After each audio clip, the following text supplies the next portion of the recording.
오늘 우리에게 주시는 하나님 말씀 함께 봅니다. 오늘 우리에게 주시는 하나님 말씀은 마태복음 10장 19절부터 23절입니다. 그러면 다 함께 본문의 말씀 읽습니다. 너희를 넘겨줄 때 어떻게 또는 무엇을 말할까 염려하지 말라. 그때에 너희에게 할 말을 주시리니 말하는 이는 너희가 아니라 너희 속에서 말씀하시는 이 곧 너희 아버지의 성령이시니라. 장차 형제가 형제를 아버지가 자식을 죽는 데에 내주며 자식들이 부모를 대적하여 죽게 하리라. 또 너희가 내 이름으로 말미암아 모든 사람에게 미움을 받을 것이나 끝까지 견디는 자는 구원을 얻으리라. 이 동네에서 너희를 박해하거든 저 동네로 피하라. 내가 진실로 너희에게 이르노니 이스라엘의 모든 동네를 다 다니지 못하여서 인자가 오리라. 아멘. 오늘 말씀의 제목은 너희 속에 말씀하시는 성령입니다. 그러면 본문의 말씀을 통해 함께 은혜 나누도록 하겠습니다. 이에 본문의 말씀을 보면 너희를 넘겨줄 때에 어떻게 또는 무엇을 말할까 염려하지 말라. 그때에 너희에게 할 말을 주시리라고 하는 말씀으로 시작을 합니다. 본문의 예수님의 제자들을 넘겨주는 사람들은 복음을 반대하는 사람들이거나 유대인들의 지도자들이라고 얘기할 수가 있습니다. 본문의 예언처럼 훗날에 가서 주의 제자들과 사도 바울이 복음을 곳곳에 전파했을 때에 복음을 가장 방해한 자들은 유대인들이었으며 유대인들의 고소나 고발에 의해서 예수님의 제자들은 옥에 갇히기도 했습니다. 복음의 역사를 보게 되면 처음에는 유대인들이 복음에 대해서 받아들이게 됐고 그 다음에 복음에 대해서 그들이 나름대로 분석하면서 복음에 대해서 진지하게 생각을 했지만 나중에 복음이 자신들이 가지고 있던 율법과 다르다라고 하는 생각을 하게 되었고 그렇게 하게 된 것이 예수라고 하는 것을 그들이 알게 됐고 그 예수를 제자들이 전한다고 하는 것을 알게 됐을 때 유대인들은 예수님의 제자들을 핍박하게 됐고 이방 세계에서도 유대인들은 끊임없이 예수 그리스도를 믿는 사람들과 자신들이 다르다고 하는 생각을 얘기하게 됐고 예수 그리스도를 이방인들에게 넘겨주게 된 것입니다. 이렇게 이제 유대인들이 이방인들 앞에서 이 그리스도인들에 대해서 좋지 않게 얘기하다 보니까 이방인들도 유대인들의 얘기를 듣게 됐고 그들과 함께 예수 그리스도를 믿는 사람들을 점점 더 심하게 핍박을 하게 되었습니다. 한편 유대인 성도들에게는 회당의 회의라고 하는 것이 있었는데 회의에 회부되는 것보다는 로마의 관리들 앞에 서는 것이 훨씬 두려운 일이었습니다. 당시의 고위 관리들은 현대 민주주의의 고위 관리들보다도 더 큰 존경을 받았으며 더 큰 권한이 있었기 때문입니다. 본문에 염려하다라고 하는 뜻이 있는 메리조라고 하는 말에서 유래해서 문자적으로 마음이 분열되다라고 하는 뜻을 염려하다라고 하는 말이 지녔는데 안절부절하지 못하는 상태를 가리키는 메림나오라고 하는 곳에서 유래되었습니다. 헬라어에서 가정법 부정형은 부정어 매와 함께 쓰여서 금지를 나타내기도 하기 때문에 본문은 신문을 받을 때 대답할 말로 말미암아 절대 염려할 필요가 없다는 뜻입니다. 이처럼 염려하지 말라고 하는 말에 해당하는 메림 네세테라고 하는 표현은 산상수훈에서도 여러 번 언급되었습니다. 특히 먹을 것과 마실 것과 입을 것과 같은 것에 대해서 염려하지 말라고 말씀하셨고 내일 일어날 일에 관해서 염려하지 말라고 말씀하셨습니다. 그 이유는 그날 괴로움이 그날에 족하기 때문이라는 것입니다. 이러한 염려는 모두가 하나님을 신뢰하지 않고 자신의 힘으로 당면한 위기를 처리하고자 할 때 나오는 것입니다. 미리 앞서 변명거리를 준비하는 근심 어린 마음은 그리스도인의 순수성에 거짓과 허위의 탈을 더 씌우는 위험성을 낳게 합니다. 따라서 답변에 대한 염려를 하지 않는 것은 하나님의 성령이 역사하실 기회를 제공해 드리는 것과 함께 본인으로서는 오직 하나님만 신뢰하고 예수의 제자로서의 순결한 영혼을 보존하는 일이 될 것입니다. 염려를 주께 맡기는 것처럼 그 염려의 원인을 완전히 해결해 주는 방법은 없을 것입니다. 본문의 그때라고 하는 말은 문자적으로는 바로 그 순간에라고 하는 뜻입니다. 이는 결국 인간 편에서 준비하기 전에 이미 그 인간의 대변자가 되시는 성령께서 모든 답변 준비를 완벽하게 해두고 계셨다고 하는 것을 말하는 것입니다. 이와 함께 너희에게 할 말을 주실 것이라고 하는 말씀은 고난을 당하고 위기에 처해 있을 때 하나님이 제자들의 마음을 감동시켜서 가장 시기적절한 말을 할 수 있도록 해 주실 것이라고 하는 위로의 약속의 말씀입니다. 제자들은 대부분 어부나 서민 출신으로서 가난하고 배우지 못하였고 위풍당당하지 못했기 때문에 고위층의 세련된 관리나 총독 또는 임금 앞에 섰을 때 도대체 무슨 말부터 어떻게 해야 할지, 어떻게 처신해야 될지 염려하고 두려워할 수밖에 없었던 것입니다. 이어서 본문은 말하는 이는 너희가 아니라 너희 속에서 말씀하시는 이 곧 너희 아버지의 성령이시니라고 말씀하고 있습니다. 본문은 권세자에게 잡혀가서 신문을 당하게 될 때에 그들에게 적합한 대답을 하게 될 자가 너희가 아니라 성령이라고 하는 사실을 부정과 긍정의 말씀을 통해서 선명의 비교를 통해서 분명하게 강조해서 말씀하고 있습니다. 이처럼 하나님께서 자신이 택한 자에게 할 말을 가르치신다고 하는 개념은 구약 성경에도 등장합니다. 여호와께서는 말을 잘 못한다는 이유로 하나님의 부르심을 거절하는 모세를 향해서 할 말을 가르치시겠다고 말씀하셨습니다. 신약 성경에서도 성경은 보혜사 즉 위로하시는 분일 뿐만 아니라 신자들을 보호하시고 도우시는 하나님의 영인 것입니다. 성령은 믿는 성도들에게 모든 것을 가르치시고 모든 것을 생각나게 하시는 분으로 말씀하고 있는 것입니다. 본문에 너희가 아니다라고 말한 것은 인간의 의지나 결단, 이성적 판단과 같은 것을 완전히 무시한 것이라고 할 수는 없을 것입니다. 이 말은 복음의 변증과 신앙의 순수를 보존하는 일이 인간의 힘으로는 불가능하다고 하는 것을 말하는 것입니다. 한편 예수님께서는 이제 마지막 말씀에서 십자가에 달리시기 전에 마지막 하신 말씀에서 보혜사 곧 아버지께서 내 이름으로 보내실 성령 그가 너희에게 모든 것을 가르치시고 내가 너희에게 말한 모든 것을 생각나게 하시리라고 요한복음 14장 26절에서 말씀하시면서 앞으로 성령의 도우심으로 복음 사역을 진척시켜 나가게 되리라고 예언하셨습니다. 그러나 고별 설교보다 시간적으로 앞선 본문의 말씀은 예수님의 제자들 당대에만 적용되는 성령의 특별 사역의 일환이라고 생각할 수 있습니다. 왜냐하면 성령의 사역은 예수님의 고별 말씀의 약속대로 오순절 성령 강림 이후부터 현저하게 시작돼서 지금까지 계속 행해지고 있는 것입니다. 그러므로 본문은 오순절 이후에 행해질 성령의 역동적인 사역을 오순절 이전에 주의 제자들에게 특별히 행하심으로써 예수님을 증거하다가 위급한 상황에 처하게 될 그들의 처지를 안전하게 보살펴 주실 것을 약속해 주시는 말씀인 것입니다. 그러나 우리는 이 말씀을 핑계로 복음 사역에 대한 준비를 게을리해서는 안 될 것입니다. 본문에 너희 속에서 말씀하시는 이는 성령의 인격성과 사도적인 기록의 영감성을 대변해 주는 말씀입니다.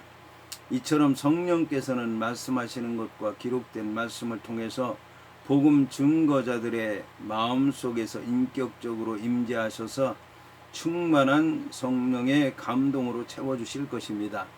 예수님께서 자신의 아버지인 하나님을 가리켜 제자들에게 너희 아버지라고 말씀하셨을 때 제자들은 하나님에 대해 자녀로서의 친밀감을 느꼈을 것이고 아버지로서의 보호로 말미암아 하나님을 더욱 신뢰하는 마음을 가졌을 것입니다. 우리 하나님을 믿는 성도들 역시 하나님을 먼 곳에 계신 분이 아니라 나와 혈연 관계에 있고 나를 조성하신 나의 아버지, 나의 고통과 죄악을 내버려 두시지 아니하시는 나의 아버지로 모실 수 있을 것입니다. 그런데 말씀하시는 이는 아버지가 아니라 아버지의 성령이라고 말씀하고 있습니다. 성령께서는 하나님을 아버지로 모신 모든 사람들 속에 영원히 거주하십니다. 그리고 환경과 처지를 따라서 지혜와 선한 말씀을 허락하십니다. 여기서 한 가지 생각해야 할 것은 성부와 성자와 성령 삼위일체 하나님의 유기적인 역사를 통해서 보호하시는 하나님의 은혜입니다. 이어서 본문은 장차 형제가 형제를, 아버지가 자식을 죽는 데 내주며 자식들이 부모를 대적하여 죽게 하리라고 말씀하고 있습니다. 본절 21절의 말씀은 사람의 원수가 자기 집안의 식구리라고 하는 36절의 말씀과 일치합니다. 제자들에게 미칠 박해의 모습은 인간으로서 느낄 수 있는 가장 뼈아픈 지경, 곧 혈연 관계에서도 일어날 수 있다고 하는 것을 말씀하셨습니다. 진정 종교와 사상적 갈등으로 말미암아 가장 원초적인 생활인 공동체인 가족 상호 간의 반목과 적대가 일어날 수 있다고 하는 것은 역사적으로 체험해 온 사실입니다. 인간의 부패한 마음은 참으로 참된 종교를 대적할 때에 모든 인륜의 사슬을 끊어버릴 만큼 가공한 악을 품고 있는 것입니다.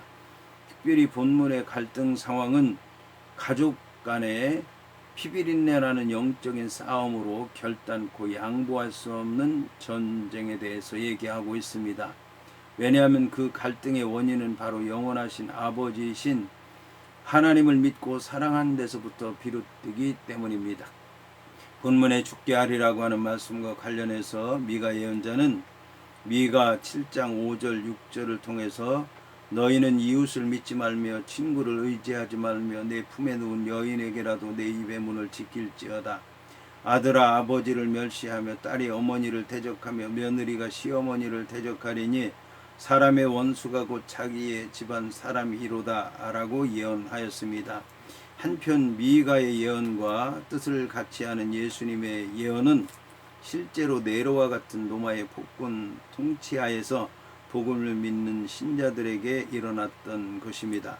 이렇게 해서 제자들과 신자들은 화형을 당하는가 하면 십자가에 못 박히고 사자의 밥이 되기도 했습니다.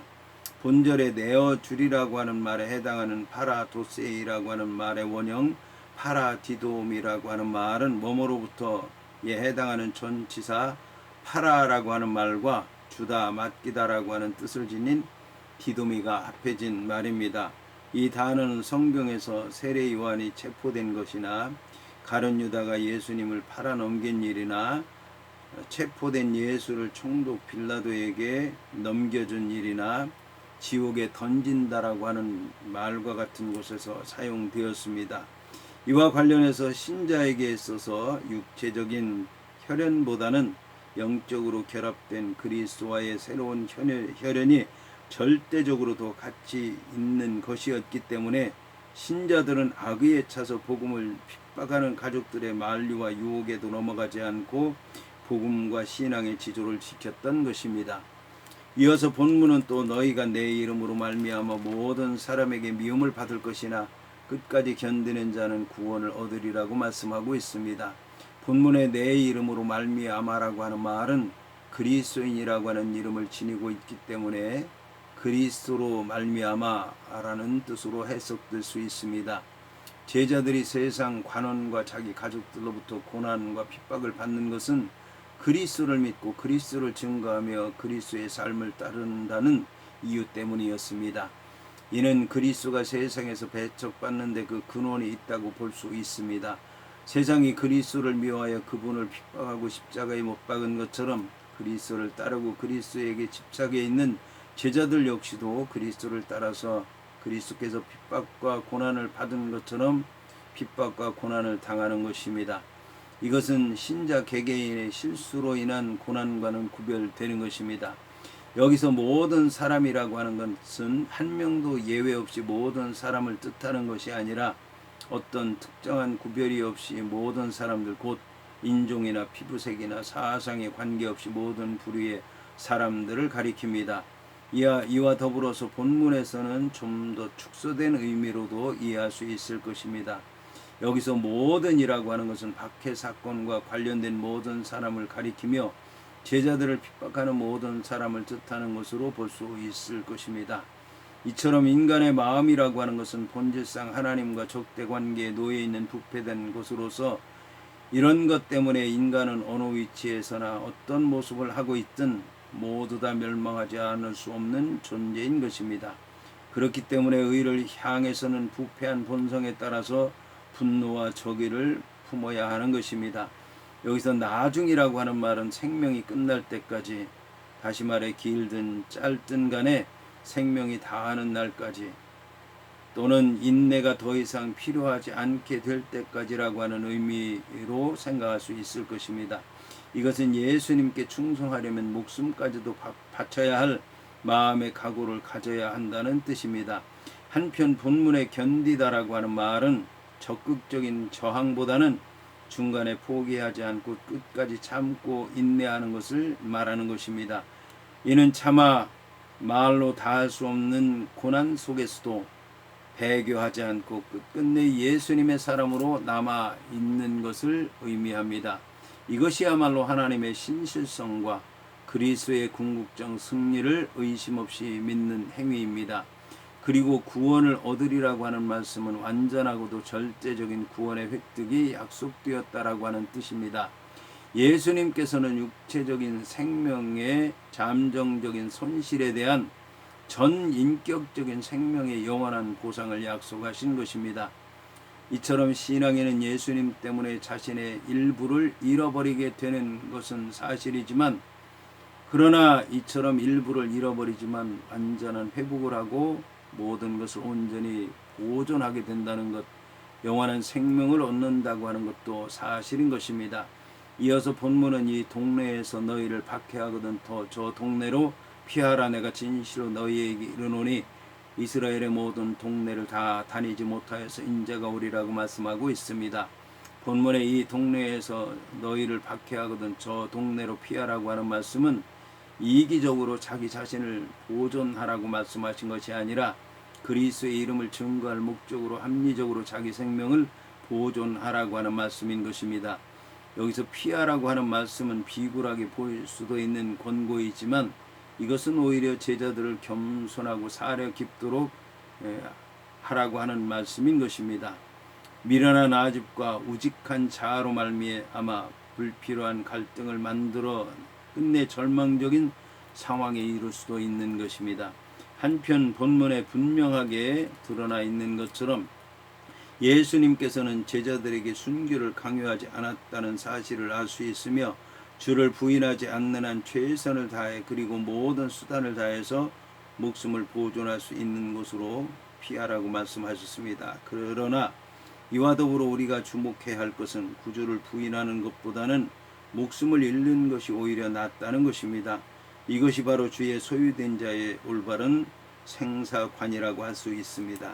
한편 이스라엘의 모든 동네를 다 다니지 못하여서 인자가 오리라고 하신 말씀은 예수님께서 선언하신 것처럼 예루살렘의 멸망이 일어나기까지 제자들이 이스라엘의 모든 동네를 다 방문하지는 못할 것이라고 이해할 수도 있겠지만, 실제로 예루살렘의 멸망은 이때부터 40년 후에 발생하기 때문에 다음에 나오는 말씀에서 등장하는 인자의 오심과 어울리지 않는다고 하는 점에서 적절한 해석은 아닌 듯합니다. 오히려 이것을 지리적인 측면에서라기보다는 복음의 선교의 충만성으로 이해해서 복음이 유대인들에게 충분히 전해져서 그들이 개종하게 되는 때까지라고 보는 것이 옳을 것입니다. 이와 함께 인자가 오리라고 하는 말씀의 의미는 천국이 임한다고 하는 말씀과 연결시켜서 이해해야 될 것입니다. 인자의 임하심은 곧 천국의 임재를 뜻하며 이 천국은 현재 이미 임해 있지만 아직 완성되지 않은 상태로 종말 때의 완성을 기다리고 있는 것입니다. 한편 예수님을 메시아로 깨닫고 영접하는 데 실패한 유대인들에게 그 실패로 인한 재앙이 임할 것이라고 거듭 말했던 예수님의 경고는 바로 이 인자가 오시는 것과 관계가 있는 것입니다. 이런 측면에서 예수님께서는 구약의 예언자들과 비슷한 입장에 있지만 예수님의 경고는 구약의 예언자들과는 차원이 다른 것입니다. 왜냐하면 예수님은 그 자신이 종말론적인 심판자이며 메시아가 다스리시는 메시아의 통치는 이제 복과 진노 속에서 모두 시작되고 있기 때문입니다. 결론적으로 본문의 인자의 오심은 거듭 경고된 심판이 마침내 천국이 임함으로써 유대인들에게 떨어지고 마는 종말론적인 사건과 관계가 있다고 하는 것을 알 수 있습니다. 이 사건을 통해서 성전에서의 구약적 예배와 혈통적인 선민의식이 사라지게 되었고 새 포도주는 필연적으로 새 부대에 담겨져야 했던 것입니다. 이로써 천국은 이제 그 본격적인 시대를 맞게 된 것입니다.